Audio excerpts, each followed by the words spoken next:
Breaking, John McCain is no longer a senator.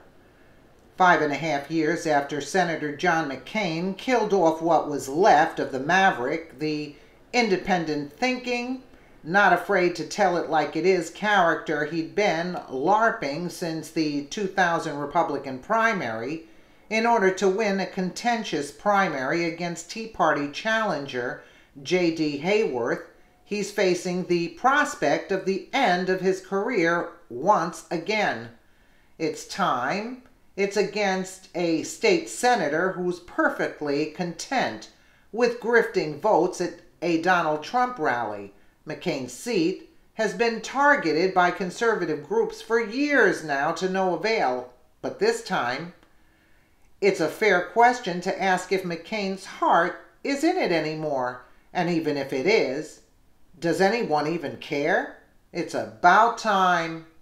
McCain went from being the leader of the party in 2008 to the poster boy for rhinoism almost immediately after, and the right wing was emboldened by his loss to blame his and late Mitt Romney's perceived lack of conservatism for the party's failure to keep Barack Obama out of the White House.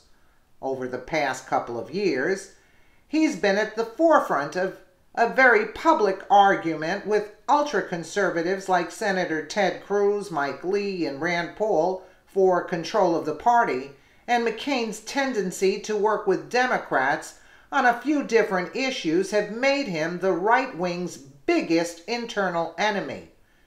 Even McCain's military career has, however, cynically come into question of late.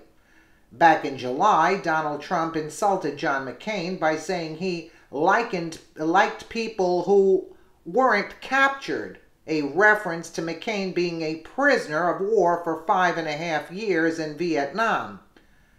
Bill Kristol swore that this would eventually kill Trump's insurgent campaign, and the political press questioned whether or not Trump had finally gone too far.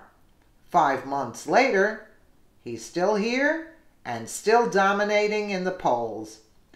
Not driving the surveying for president adventitiously is Senator Lindsey Graham, who McCain embraced to run basically a similar crusade he did in 2008. Graham, a remote approach peddle who has demonstrated an ability to bargain with Democrats on issues, for example, environmental change and migration, didn't take part in a solitary one of the fundamental GOP faces off regarding and surveyed with a fourth of the help that Mike Huckabee has before dropping out of the race in mid-December. Well, we all know McCain's a loser and nobody really cares what he does. So let us know what you think in the comments below, and thank you so much for watching.